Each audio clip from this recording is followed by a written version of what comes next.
I miss my wife. It's lonely out for 42 years. I've never made him a birthday cake. I never gave him a surprise birthday party. The only thing I have ever planned for my little brother was a funeral and this memorial. Artist Jason Wulf made his mark in the once underground tagging scene, but he died at the age of 42 last week. His friend and fellow artist Rhyme remembers Jason in tonight's First Person. Jason DG has been a constant within the New York City graffiti scene going back to the mid-'80s. He had his start painting graffiti in 1985 during an era of New York City graffiti where everyone was out painting trains. In about 1990, trains with graffiti kind of got phased out, and the people that were painting on the trains in those days, they either quit or they continued on painting in the streets. Jason was, very significant in graffiti because he was someone that continued to paint trains even though they were getting cleans. And he also made an effort to really go hard with putting his name on the street illegally and also being able to do large-scale productions. He was kind of an all-around artist. Painting with Jason was most often a memorable event. He was such an extreme and enthusiastic guy and was always down for whatever. He was also a very fast runner, and even into his older age, I was very surprised to see him, dusting younger guys and getting away from the police and stuff like that. The whole idea of painting kind of in a pure way, painting without permission or painting without restrictions, there's something about that you want to continue to do even as an adult. Today in New York City, you can go around the city and still see his name up probably for many years to come. We got together in Brooklyn and tried to paint a fitting tribute. We wanted to do something that was fitting to his upbeat and energetic personality. I did my best to paint, a really tech, traditional New York piece, tied in with, the gritty New York throw-ups and kind of demented, maniacal characters that kind of summed up his personality a bit. Rather than saying rest in peace, we said see you later, crazy man. Graffiti can be a very beautiful thing, and it's not the devil. It's not some evil thing that we must get rid of. It can be beautiful, and someone like DG, helped to show and prove that. Rhyme likes to challenge traditional notions about graffiti, saying that anything that requires thought and creativity is art.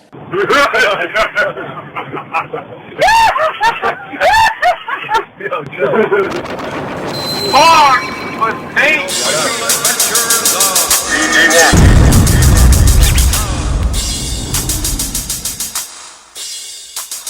This is the start of a new science. Beginning of a new world. When I first started writing, pump up the volume, pump up the volume, pump up the volume.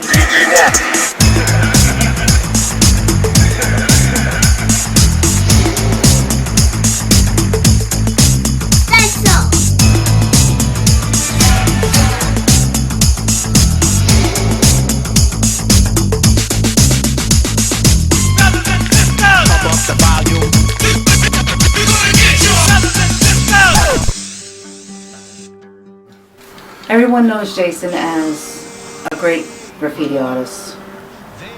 To everyone else, he was a wild man. He was also everyone's best friend. No, the water's sweet, but blood is thicker. Oh, if the sky comes falling down for you, there's nothing in this world I wouldn't do. To me, he was always my little brother. Hey, brother, do you still believe in one another? My ideas walk through concert doors and roam all over Coliseum floors. I stepped on stage at Live Aid. All the people gave and the poor got paid. And out of speakers, I did speak. I wore my sneakers, but I'm not a sneaker.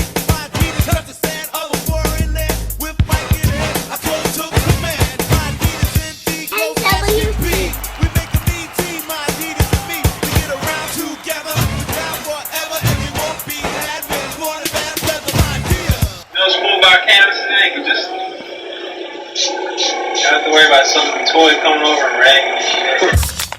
The brush, got the yam brush, you know, got the markers, you know, get it all out there, you know what I mean?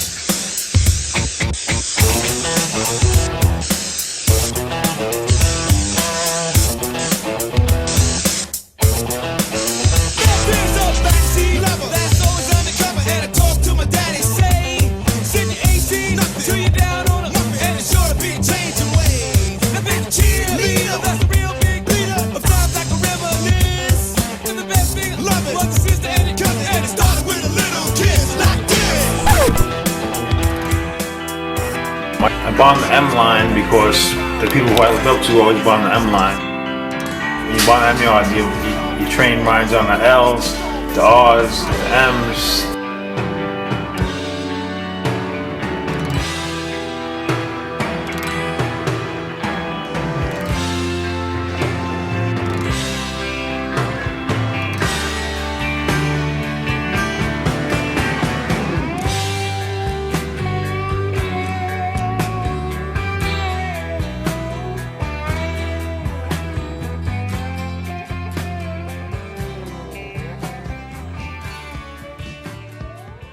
Never forget the first day I met Jason. My brother brought him to the apartment.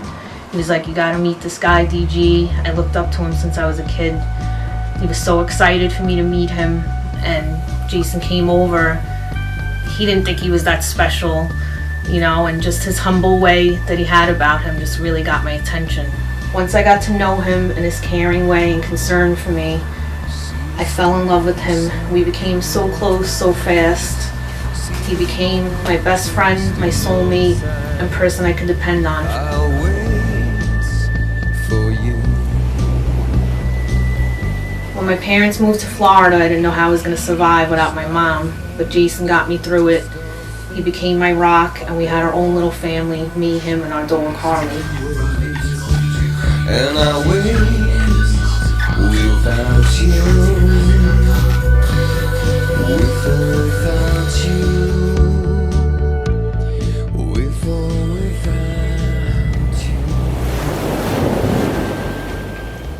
No, that was one of his earliest stuff before graffiti. There was a stone's tongue in one of the parks in our neighborhood.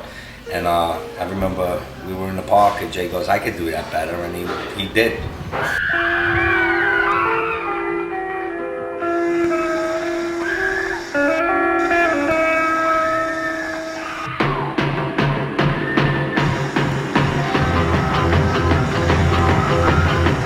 I see a red door and I want it painted black.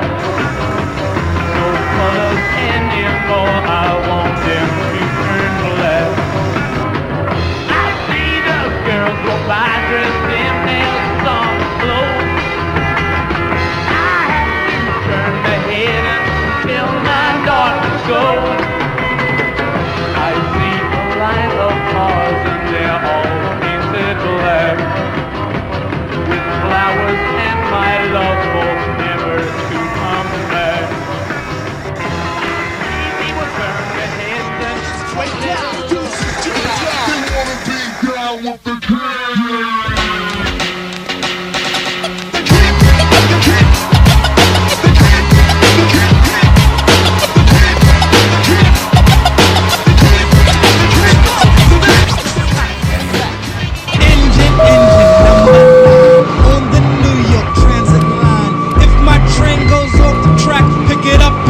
pick it up, back on the scene, crispy and clean. You can try, but don't why, cause you can't intervene. We can leave an outcast, down for the settle. Won't play rock, won't play the devil. Open the door, you best believe what's up. Went swift, fled. Loving you isn't the right thing to do. How can I ever change things that I feel? If I could, maybe I'd give you my world. How can I, when you won't take it from me? You can go your own way. I think he picked up in his early years, I think he picked up that talent from his mother. His mother was a pretty decent artist. But Jay was able to draw anything. He was just so extremely talented. I remember one time we were like 8 or 9 years old and we were listening to a rock station, and with a little help from my friends came on, from the Beatles, and I turned around like 3 minutes after into the song. I turned around and I looked down and Jay was sketching out like an Archie comic type sketch. I mean, 8, 9 years old. It looked like something out of a comic book, and it was a bunch of guys hanging out with a wheelbarrow, like with a whole bunch of joints in it. And he just took a pencil and sketched this. How was it growing up with Jason? It was always interesting. It was never boring, I can tell you that. Jay was a unique guy. It was fun to be around. Very lovable. Strangers would meet him 5 minutes later after conversating with him. They would be engaged in a big, long, laughable, humorous conversation. Right. Jay would find humor in a lot of things, even sad things and stuff like that.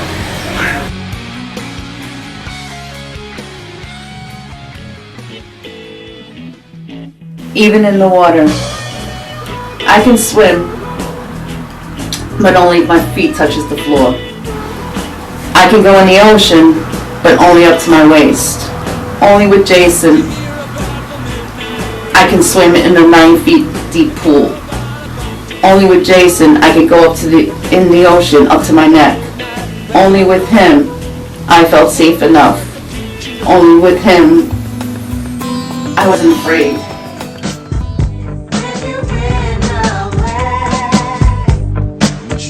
Hi everyone, my name is Joe Montemorano. I'm the oldest of 3 with 2 brothers. I am Jason Wulf's cousin. Every day we pray for you. First, I must say that throughout my entire life, Jason and I were very close.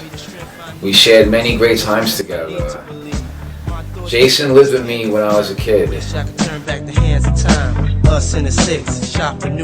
Very strong male role model in my life. On my wedding day, I had, my ushers and my best man and my usher. Jay was my best man. It's a long story behind that. The guy who was doing the video was going around with the mic. The guy gives him the mic, he goes, what? What? And everybody started laughing, and Jay just started cracking up. Congratulations, Mike. Did a band card me. I don't know what to say, call me on God. What are you say? It was so funny. And then, We gotta get then I throw the garter belt out. Jay just stands there. Everybody's all lined up, like to catch this thing. Jay just stands behind everybody, stays there. Everybody's give me that. If I want something, I'm taking it. I know you're still living your life after death. Every move I make, every single day, every time I pray. He didn't know what to do. He didn't know what to do.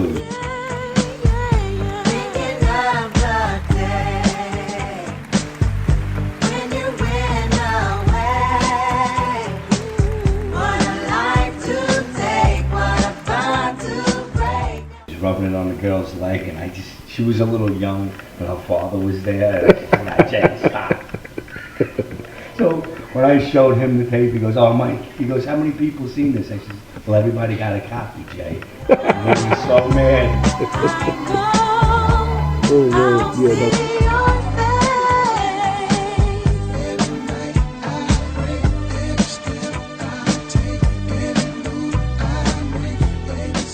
He loved children very much. He took them under his wing, taking them to ball games, making them laugh, and taking the time to teach them to draw. NWC, that came up. Oh, yeah. Jay had shoulder-length hair. we were getting older. We both did. We were getting older, and girls were into like the clean cut look. I got a haircut first in the neighborhood, a local barber, and I dragged Jay down there. And I made him get a haircut, and he looked in the mirror and he says, "Yeah, it's a new wave look." And I go, "Yeah, that's what it is." And then he started calling us the New Wave Crew. Wow. NWC.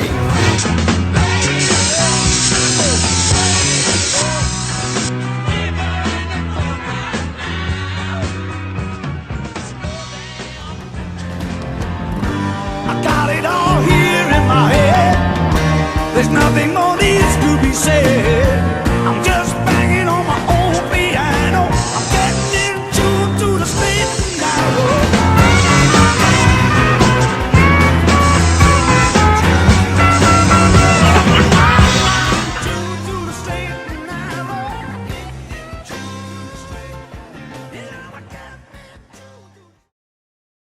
We always knew we had each other, even when nobody else would. Our doors were always open for either him or for me. The phone would ring and we would be there for each other. No matter what time of day, we would always answer. Jason and I, we both got into a lot of trouble. We both been arrested several times. But we even got arrested together. And even in that time, I made sure that I took him home, even when the judge said that we couldn't be together because there was a court order of protection on us. I made sure that I was there to take him home. Rockin' Man, learning to fly. Into the distance, a spray of black, stretched to the point of no turning back. A mission of fame on a multicolored train, standing alone, can in my hand, my senses reeled. A fatal addiction holding me fast. How can I escape this irresistible grasp? Can't keep my eyes from the glorious steel. Mind's clouded with depression, just a teen raging on. Frenzy is forming on the tip of my soul. Unheeded warnings, I thought of everything. No steadfast Virgil to guide my way home. Change, crazed madman that ventures alone. A sole intention that's learning to fly. Silent yard guarded but determined to try. Can't keep my eyes from the glorious steel. Eyes blinded with expression, this feels so damn real. Above the madness, on a cloud of aerosol, my body's outline, a vapor in the M-yard's stale air. Across the train, I see my soul alive, out of the corner of my watering eye. A dream that's threatened by a searching light. They scream freeze, but nothing is going to end my night. There's no sensation to compare with this. Suspended animation, a state of bliss. Can't keep my eyes from the glorious steel. A wondrous earthbound artist's soul is revealed. Love you, DG. Ryan the Slasher. The way he came up with DG was just so simple. We were in his great-grandmother's house. We were in the kitchen. She was in the living room, sitting in the chair, watching something on Channel 13 about Germany. And I glanced over at the TV and I said to him, I says, I dig Germany, Jay. And he didn't say anything. 2 minutes later, this was typical of Jay. He would just start sketching something out that came up in his head.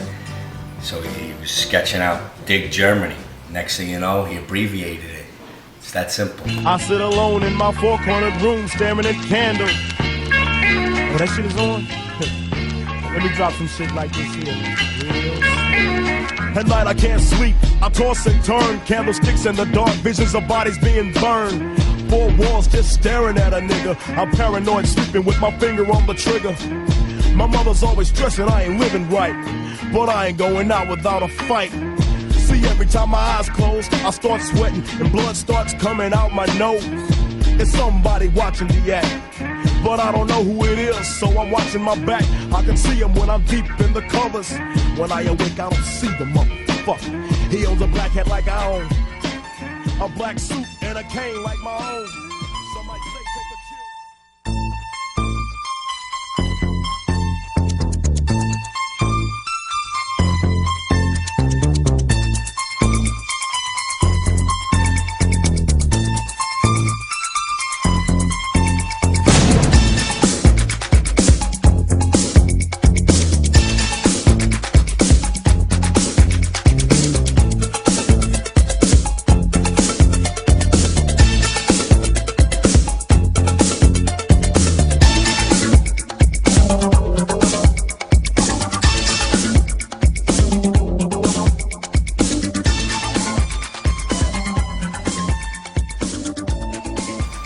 But even when the judge told me I couldn't go near my brother, court order protection, I told her I couldn't do that. I had to wait for him. I had to take him home. Me and Jason always been there, even in the courtrooms. We always made sure we were there, waiting for each other to be released. Those were always special times for me. I always looked up to him. Jason was my teacher, whether it was showing me how to draw, how to color, how to paint, design, color, or reminding me how important it is to have love for our family and close friends. Jason taught me how to be street smart as well. As far as the graffiti goes, I'm gonna say that started at like 12 years old. It was a popular thing going on in our neighborhood. Jay just brought it to a new level because he was just so talented to begin with, long before that. One of the first tags Jay wrote in his early years was Dream. That was probably right before he started writing DG.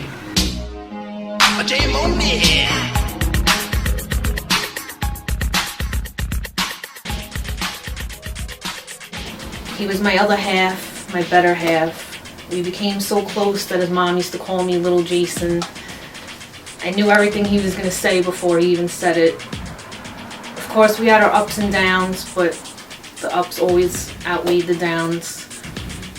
I'm so grateful for the 9 years of love and laughter that I had with him. I'll never forget his incredible laugh and smile. Every day was an adventure with him. And I'll never forget the great person that he was. I know it's because of our love and the strong bond that we had that helps me get through each day.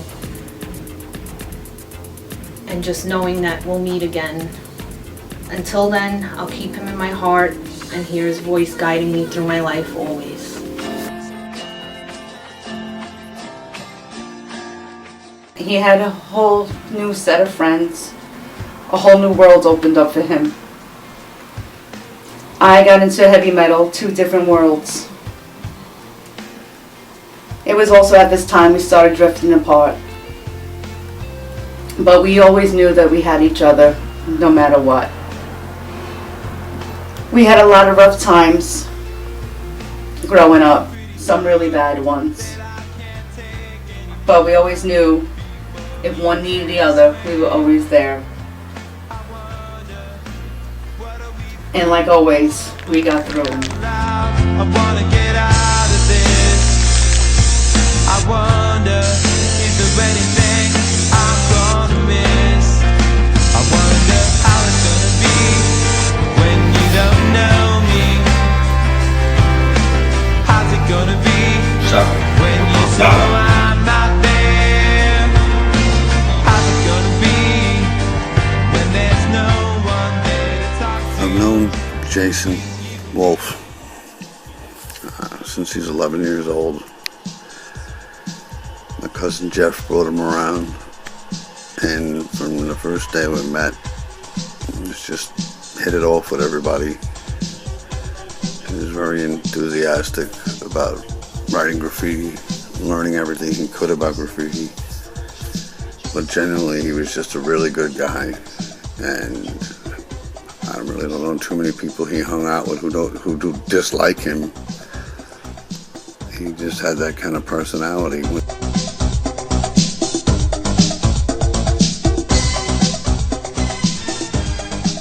Long before graffiti, Jay was an artist. My mom and Jason made me into the man I am today, and I'm very thankful for all the valuable time I spent together with Jason. He also got me to join New York City Carpenters Union, Local 157, and from that, I learned a new trade. I also met so many great people through Jason in my life. Before Jason passed away that night on Wednesday, July 2nd, 2014, we spoke on the phone a few times early that afternoon. I remember us both saying, "I love you" to each other when we last spoke. And I'm very thankful for that I got to do that. I think about him every day and I miss him dearly. Jason Wulf was like my older brother. I will make sure to keep his name and his spirit going in the future, and to keep his valuable life lessons ongoing for the decades to come. Jason, I love you, always. If I go crazy, then will you still call me Superman? If I'm alive and well, will you be there holding my hand? I'll keep you by my side with my superhuman, my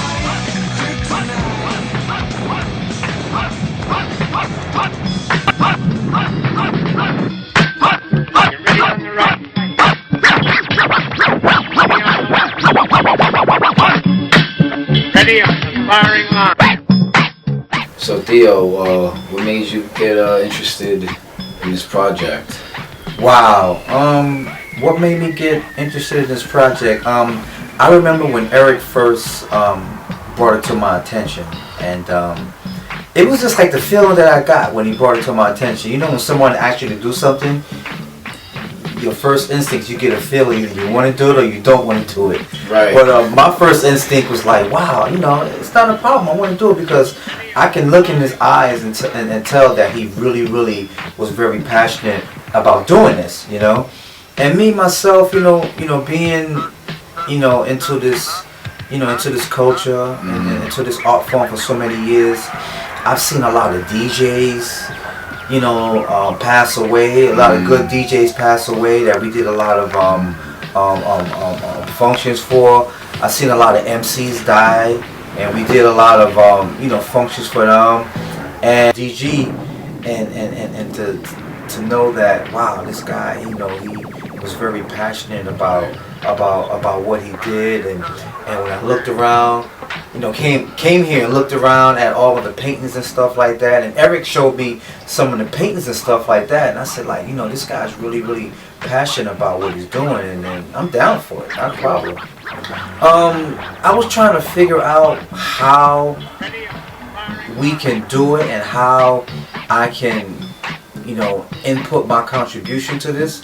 So I said, can you give me some sound bites of his voice, and let me, scratch his voice over some beats and stuff like that. And that's the idea that I came up with. And I did my best trying to give you those clips of Jason's voice. Yeah. I'm a little bit of a DJ myself, so I try to, hook it up as best as I can, Definitely did, man. Yeah, so. I had no idea on what was going to be, what the sound bites was going to be, right? Yeah, how clear they was going to be. But once I heard them, I was like, wow. And then Eric started telling me about his laugh. He's like, Theo, make sure you put the laugh in there. How do you laugh? And then he played the laugh for me. I was like, yeah, I see what you mean, And then I heard the sound bites. I'm like, this is going to be the start of something really good and everything. So I was like, well, I can incorporate that. So once I started hearing all the sound bites, I said, yo, this is going to come together beautifully, beautifully. So I was very excited about it. Man. Very excited about it too. He stepped into your life. He was there. He would call every day or every other day. He'd be in touch with you. He did so many crazy things together. It's unbelievable over these last years. Unfortunately, this had to happen. But he loved to fish.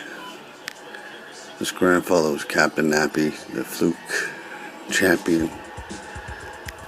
He had his own rigs made, and Jason was really big into fishing. He was always dying for me to take him fishing. In fact, the week before this all happened, he wanted me to go down to Brooklyn and fish up to under the Verrazano. Wasn't able to make it, but I regret that. It sucks. I miss him doing his random pop-ins. If I didn't answer his calls or something, eventually he would just come ringing my bell. He helped me get through a lot of rough times. I was fortunate enough to meet a person like that. You only meet someone of his personality and character, if you're lucky, once in your life, who you can actually really truly call a friend.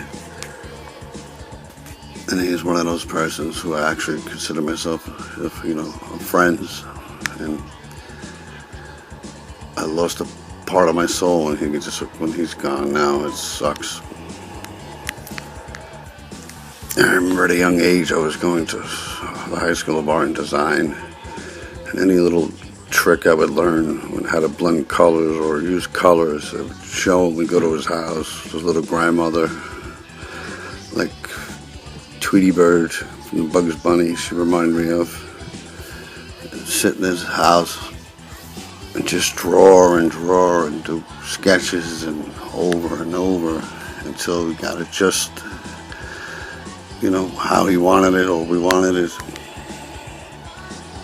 He was a perfectionist.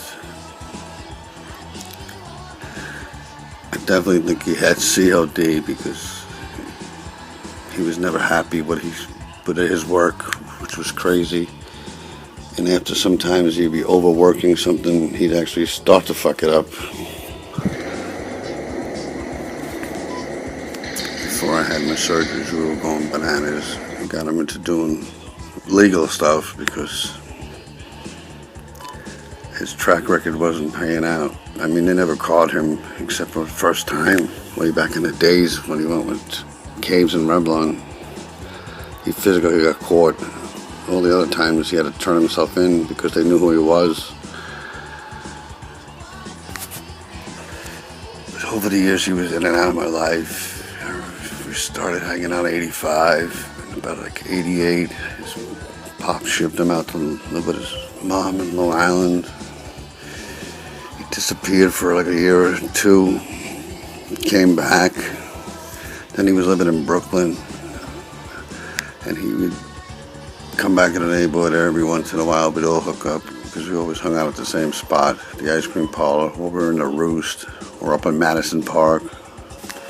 Wasn't hard to find somebody back in those days. All we had was, if we were lucky, you had a beeper and a doorbell when you actually used to physically call for people or ring their bell or knock on their door. Our social media was hanging out in the park, meeting up, and then painting instead of playing on the computer and Instagram and all this other crap. We seen each other almost every day. We went ragging, we painted, we hung out, we played football when it snowed. We rode sleds. We did crazy crap. We used to sketch buses and sketch cars. We did some geeses. But we did a lot of crazy things. Freight trains. We weren't into writing on them. We were playing Jesse James back in those days. And the one thing everyone has to remember is that intoxicating laugh he has that kills you. He's just a really good person. A real true friend. And I truly miss him. I can't even imagine how much his family and his sister, how she is going through. Because this is tearing me apart. I can't even imagine for her and Eileen and the rest of his family. Until we meet again, brother. God bless. Peace. 7-1. NWC.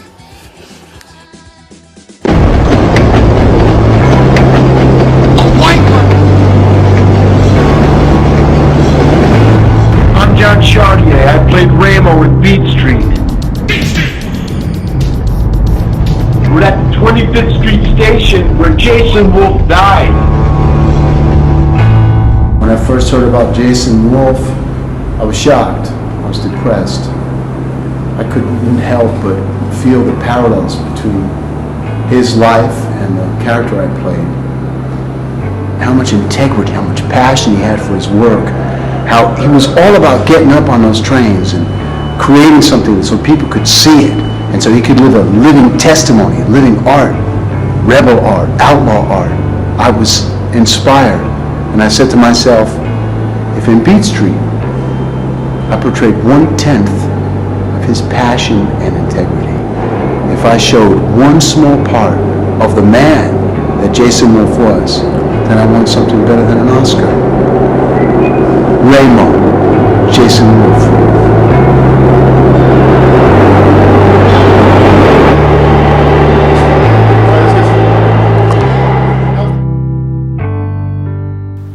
And now I have so many regrets of all the things I could have done for him. All the time we could have spent together when he was here. But now all I have is his memories of what a beautiful, wonderful, sweetest little brother any sister can ask for. I just want everybody to know that yes, he was a beautiful, wonderful artist. And yes, he was a dynamite person to hang out with. But he was the most beautiful, wonderful little brother I can ever want in my entire life. And I miss him and I love him. Thank you.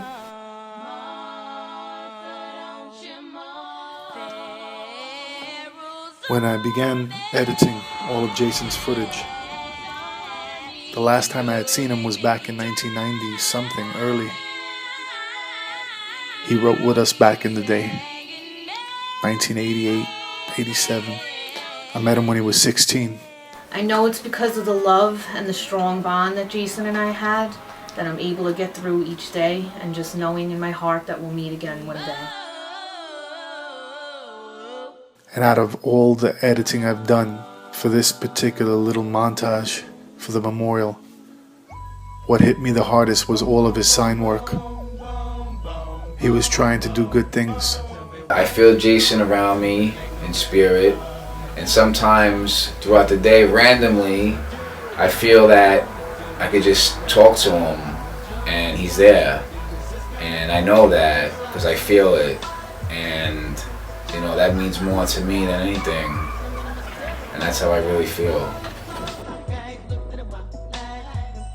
I think Jason is with me and with all of us every day. I see signs from him, and I just hear him telling me things constantly in my head. I hear his laughter that all of us will never forget, and I just see his incredible smile throughout my day.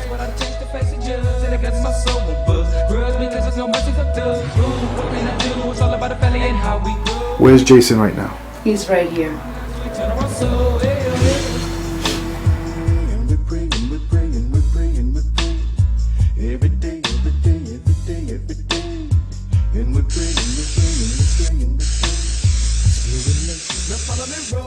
He had wanted to meet up with me, and for some reason it never happened.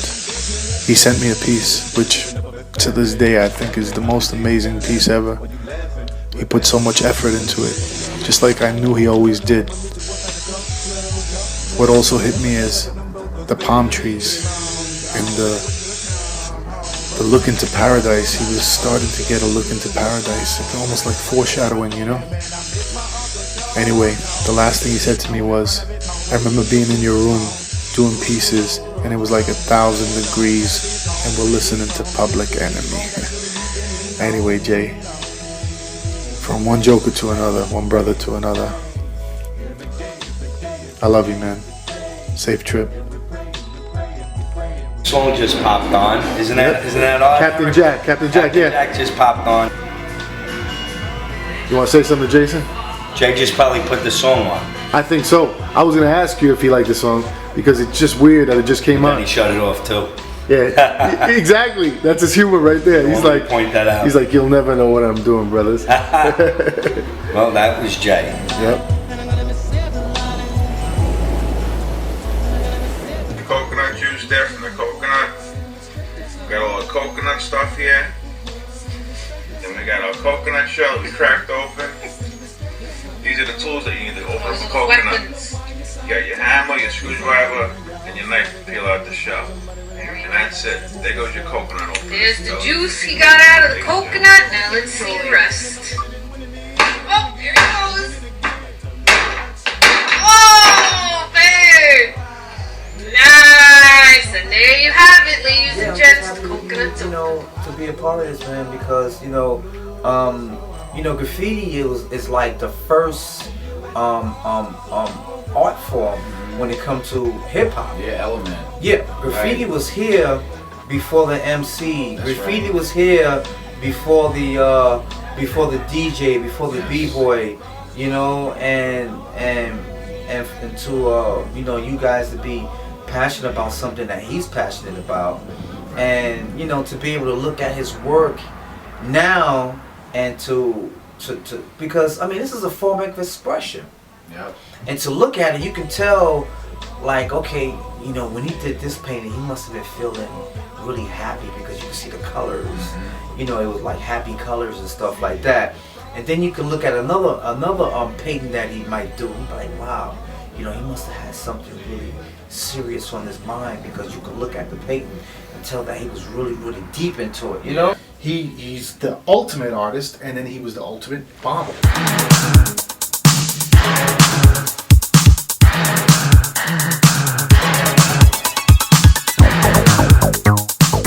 Mass is 85, 84, like that. It's the start of a new science, the end of a new world. But he died at the age of 42 last week. The king is gone, but he's not forgone.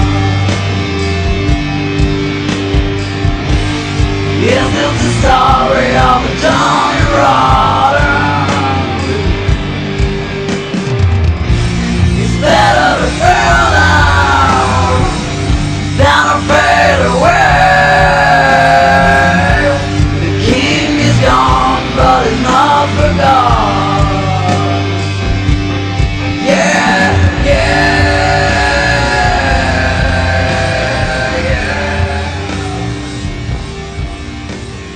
that's true. You know, that's what it is.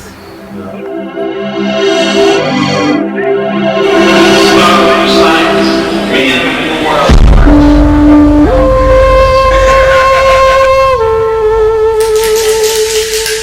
How we doing over there? Yeah, brush, volunteers.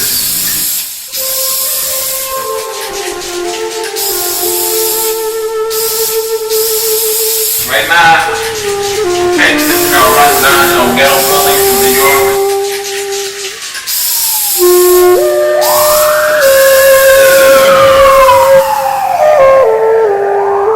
Flavor shit, you know what I mean? You know what I mean?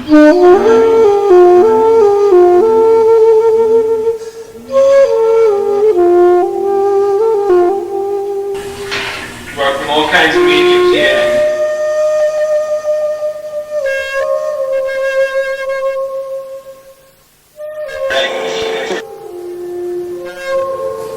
So, you know, I kind of have a good vision of what they look like.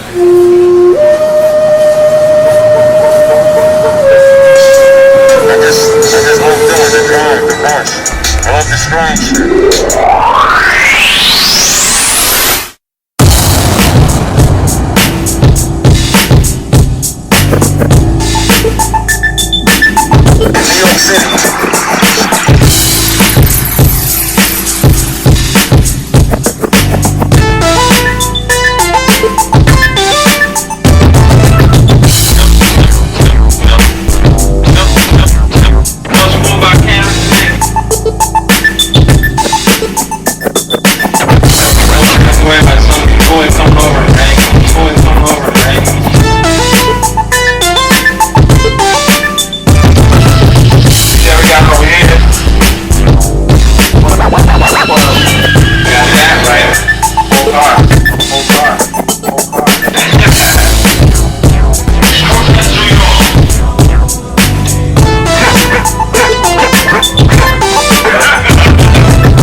chicks on the train were doing the train on the beach, right?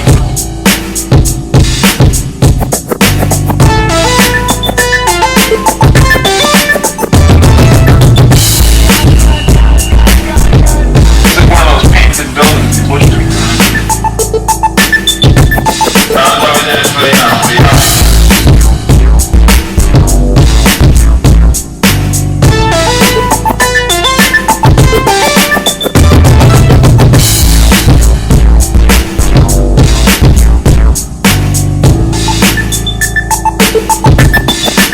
That made old toys.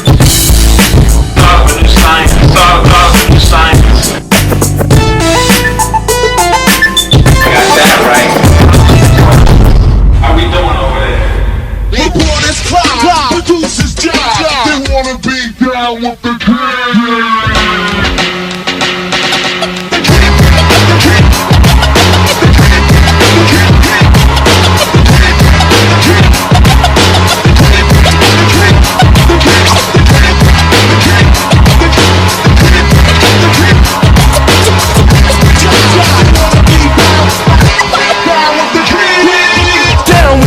For years, about 10 of them. Recruiting suckers, macking, micing, making men of them. Tears and fears for my peers.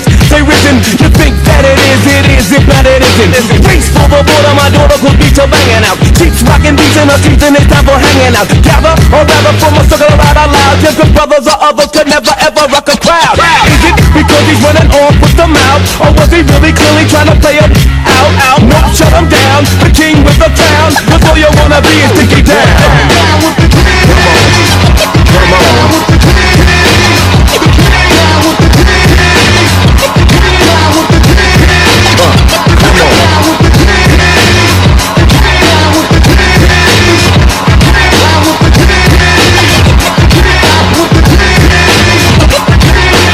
Years ago, a friend of mine asked me to say some MC rhyme, so I said this rhyme I'm about to say. The rhyme was Mecca and then it went this way. Recollect a Mecca mic check on a windmill skill, master steps wearing Godfather hats. It's okay to parlay the forte better. Tell him tougher than leather. Swing another Bobby King thing and I wreck. But just like the white one, I get no respect. Money stay awake cause the other fake. From Hollis to the beat and then your dumb ass is leaking. CL and Run DMC, so rush it. Big time way before him, I got to touch it. Remember the faces in all types of places. Look, ma, no shoelaces. And I'm down with the king. You wanna be down with the king. You wanna be down with the king.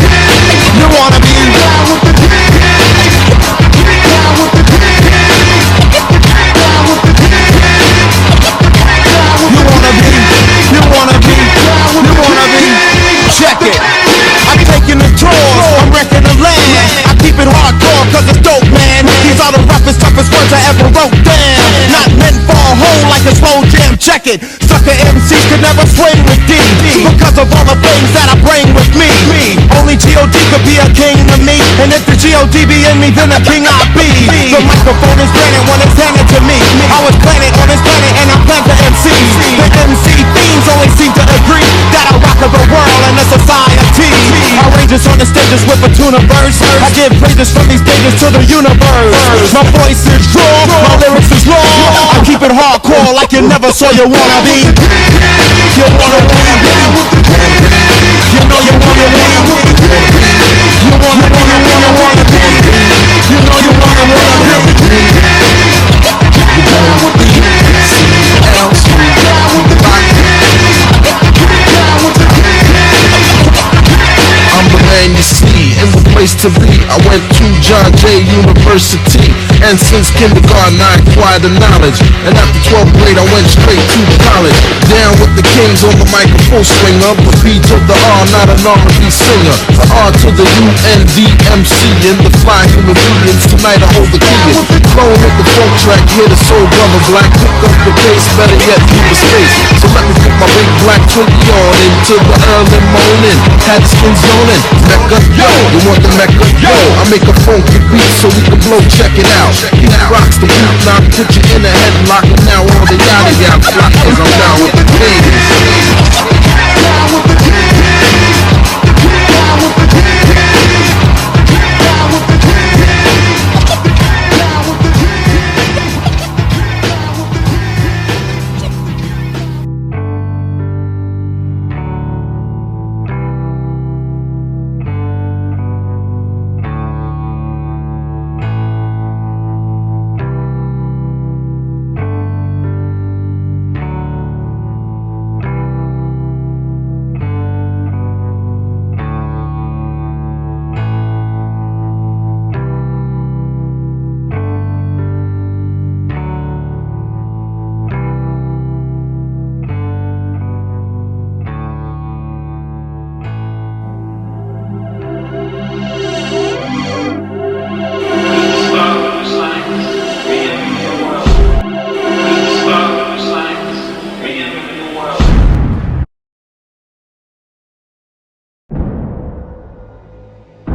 You want me to befriend the thief?